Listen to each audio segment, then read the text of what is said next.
Hello, good evening, and welcome back. British woman asked if she could even speak English in London cosmetics store. So, first thought, it's probably an ethnic minority, or minority ethnic if you're going to use the BAME thing, black Asian minority ethnic, being reprimanded by the evil white man. Oh, and it gets worse. A British woman has said she was racially profiled, misgendered, and asked if she could even speak English while shopping in a London cosmetics store. It's these blasted white people not understanding what black women look like and thinking they might be manly. The lady Monbel, 33, I tried to find out where that surname is from. On one side it said there were 7 known instances in the world, mainly from Brazil, and on another it said there's 1, and it's from Canada. So I don't know, I do not know. She claimed she was closely tailed by a shop assistant the moment she entered East End Cosmetics to buy hair moisturiser on August 6th. Ooh. And for what it's worth, I have looked up East End Cosmetics, and they say this is a normal practice that they do. They will be at the door, they will hand you a basket, and then they will follow you around thinking you're trying to steal something. They are apparently unfriendly, looking to the Google reviews. They go back through to 2012, their references, and they do not like the assistants at all. They also say that they're selling expensive products that are fakes. They're watered down, they leave perfumes in the windowsill so that the sunlight damages them, and it is not a place worth going to. They're saying there are a couple of TK Maxx's coming up, and they will probably go out of business soon. That was from a year ago. So the business owner, Monbel again, who has lived in Dubai for over 10 years, then attempted to purchase her items with the United Arab Emirates debit card. But as she tried to pay, she said the cashier became increasingly irate, because the card was rejected and denied that it worked when it finally went through. These white thieves. Yeah, okay, I'll drop the act. They're not white thieves. Monbel claims the woman then demanded to see her ID, which was back at her hotel, before asking where she was from. Monbel said she travelled all over the world with a card and has never had a problem. She tried to show on her phone that a banker said the £12 had gone to the shop, but the cashier did not believe her. Then she took the card off Monbel, kept asking whose it was, asking Monbel if it was stolen and telling a male worker to block the door because the cashier was calling the police. It was ridiculous. That's when the cashier turned to Monbel, saying, "Do you even understand English? Where are you from? English, motherfucker. Do you speak it?" Which, as far as I'm concerned, is basically saying, what I'm saying to you doesn't quite work. Do you understand the words that are coming out of my mouth? Do you know the speaky language? do you understand words? Can we have a productive conversation here? But no.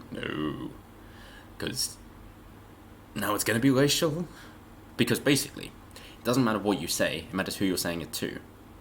And if you say something to a protected minority, or maybe even the majority, because it could be women, but to a protected class, then now it has a load of other things attached to it that you didn't even mean. You can say the same thing to a load of different people, and depending on who that person is, now what you've said has racist connotations, or it's Islamophobic, or it's homophobic, or it's misogynistic.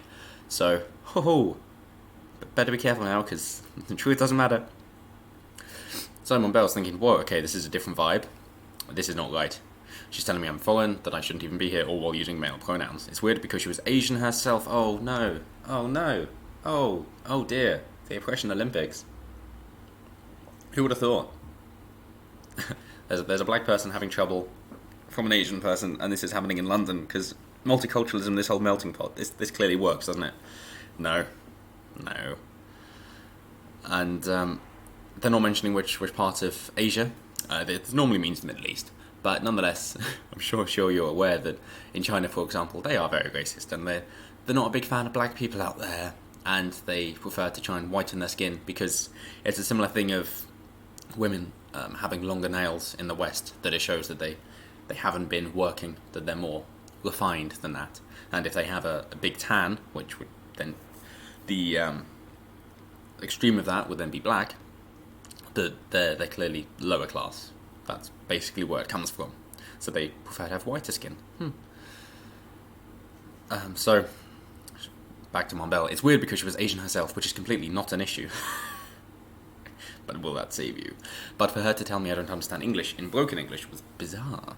I eventually snatched my card out of her hand and left the store. To be honest, I felt a bit traumatized by the whole thing. So she decided to not wait for the police. Why not? So The CEO, this is Monbel again, who owns Dubai Events and Entertainment Company, those guys said the offensive nature of the incident in store reduced her to tears. Yes, a CEO was reduced to tears over this. I hope she doesn't have to face that much difficulty in her own business then. Or maybe she's playing up the victim narrative. Who knows? It says Monbel was born in Bradford.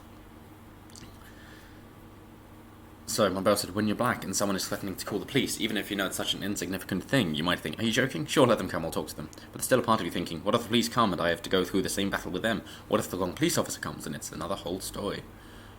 Oh, so as in, you're trying to bring this back to the police being white?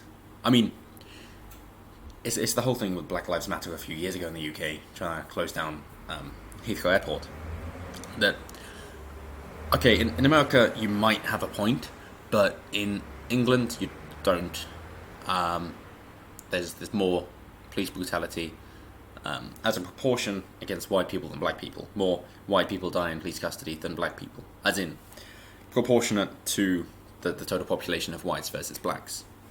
It's a high percentage, if you will. So you haven't quite got a point there. I'm not seeing what you're getting at. It made me feel a bit worthless, like degraded. Nobody, regardless of where they're from or where their orientation is, no one should feel like that. Disappointing is not even the right word. It's disgusting behaviour. So when approached for comment, Shabir Banji, owner of East End Cosmetics, denied Monbel's transaction had gone through, said she could call her bank for the money if this was not the case. Right. So this is where it gets quite interesting, and the